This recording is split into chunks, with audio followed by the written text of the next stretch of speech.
Good morning and thanks for choosing Fox 10 News on this Sunday morning. I'm Gianni Navarro. Today is February 28th, the last day of February.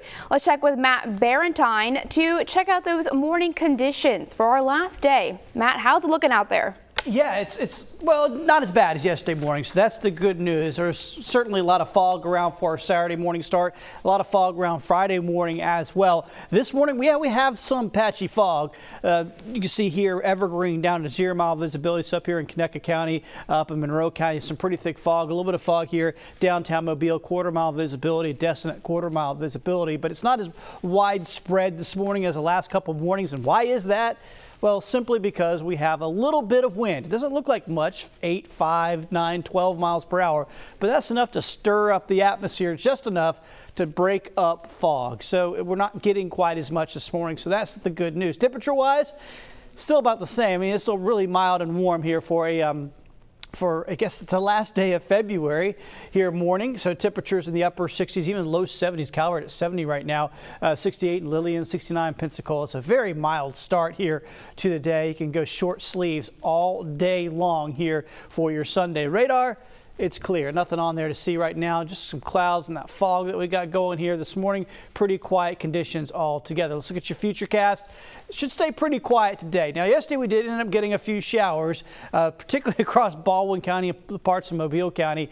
Got some rain yesterday. Now, today, once again, not big rain chance. We're talking about 20% maybe, so most areas won't get rain, but a few spots could see a quick little drizzle. Otherwise, just cloudy here throughout the day. So your forecast this afternoon, temperatures will get up to around 80 degrees in some spots inland. Most of us will be in the 70s. Of course, I'll break down your forecast coming up in just a few minutes. Matt, thank you. Well, Mobile police are investigating a shooting on Farnell in Mobile. A 5-year-old boy was struck as he sat inside of a car with his family. This was a scene last night. Officers responding around 5:30, staying for several hours. Chief Lawrence Batiste says the suspect fired more than a dozen bullets at this red car. Only the boy was hit. There's no reason for 5-year-olds to be subject to gunfire. On their hunt for the shooter, just miles away, K-9 units searching a wooded area near the Virginia Street exit off I-10 after reports of someone bailing out of a car, possibly connected to the shooting. MPD working this as an assault, no one taken into custody yet. Mobile police investigating a deadly shooting at a nightclub on Theodore Dawes Road. They tell us Manchella Allen was found dead with multiple gunshot wounds just after 1:30 yesterday morning. According to police, the shooting happened inside the nightclub. This remains an active investigation. If you know anything that could help police, give them a call right away. And Mobile police also investigating after a victim was found shot on Deseret Drive. We're told the victim was taken to the hospital with non-life-threatening injuries. According to investigators, the suspect shot the victim and fled the scene. No word on a motive. Now to Baldwin County, where a high-speed chase ends in a fatal crash, killing the passenger in the suspect vehicle. Our Lee Peck has the latest on this story. It's still unclear what led to the chase. We're told it started in Alberta and ended here in Gulf Shores at the intersection of Highway 59 and County Road 4. The suspect vehicle crashing into a utility pole just before 10 o'clock. According to Aaliyah, the passenger in the car died and the driver was injured.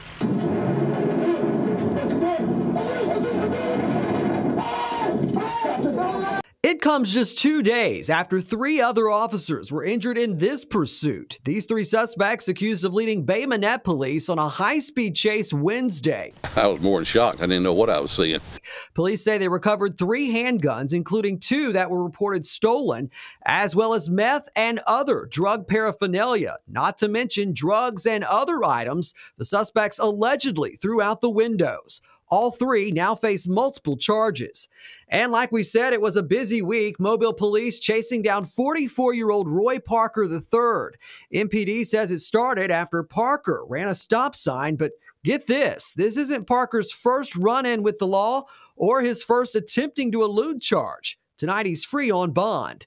Meanwhile, tonight, 28-year-old Ariel Ramskog remains in Metro Jail. She was booked in on Tuesday after Dauphin Island police say she led officers on a chase, reaching speeds up to 120 miles per hour in a stolen car.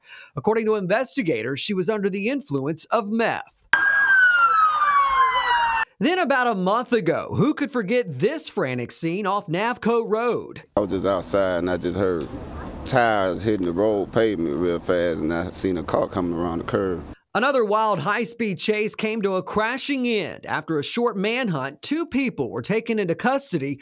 One of them, Sean Pruitt, according to Mobile County Sheriff's deputies, is a suspect in 2 Mobile homicide investigations.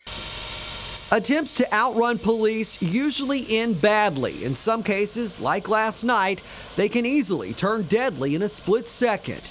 Meanwhile, troopers continue to work with several agencies to investigate the crash. Now, Aaliyah has not released any of the names involved, pending notification of next kin.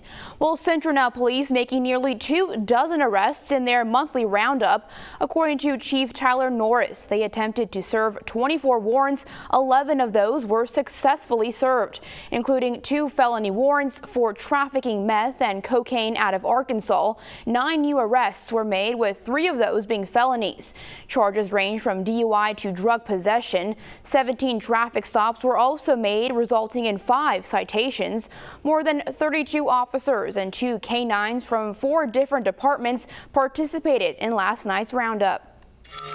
Well, we continue to bring you the latest on the COVID-19 vaccine. The FDA issuing an emergency use authorization for a 3rd COVID-19 vaccine, Johnson & Johnson's 1-dose vaccine.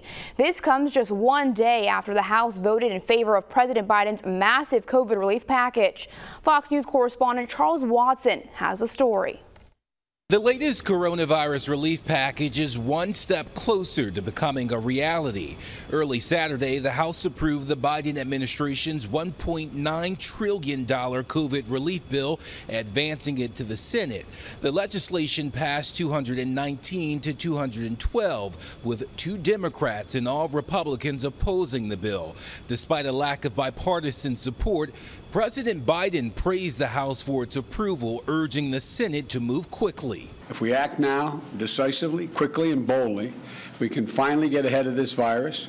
We can finally get our economy moving again. This comes as a 3rd COVID-19 vaccine is on the horizon. On Friday, an FDA advisory panel unanimously endorsed Johnson & Johnson's single-dose vaccine, clearing one last hurdle before the final step. The FDA quickly followed that advice on Saturday, formally authorizing the vaccine for emergency use in the U.S. J&J vaccine could be a game changer for the vaccine rollout. It only requires a single shot and can be stored in normal refrigerator temperatures. Though cases, hospitalizations, and deaths continue to decline, the CDC says the new variants threaten to erase the progress and is urging Americans not to let their guard down. We may be done with the virus, but clearly the virus is not done with us. We cannot get comfortable or give in to a false sense of security that the worst of the pandemic is behind us. The CDC also says the recent decline in cases, deaths, and hospitalizations may be stalling, warning states against loosening restrictions. In Atlanta, Charles Watson, Fox News. Mobile County Health Department hosted a vaccine event in Saraland. Yesterday, folks showed up to Redemption Church for the chance to get their first dose of the Moderna vaccine. It was for those 65 and older, along with frontline workers. And another vaccine clinic at 3 Circle Church in Fairhope. Infirmary Health hosting a drive-through vaccination clinic for patients receiving their 2nd dose of the COVID vaccine. The same group received their first dose 3 weeks ago. The Hope Center at 3 Circle Church partnered with Thomas Hospital, the City of Fairhope, and the Baldwin County Emergency Management Agency to provide 1,500 2nd-dose vaccines. So far, Infirmary Health has been able to administer 26,000 vaccines across Mobile and Baldwin counties. And if you travel through Bankhead Tunnel, you may want to find another route. The Bankhead Tunnel will start closing at 9 tonight until 5 in the morning through March the 18th. This is so utility crews can work inside the tunnel. Be sure to plan ahead and either take the Wallace Tunnel or Africatown Bridge to get around that work zone.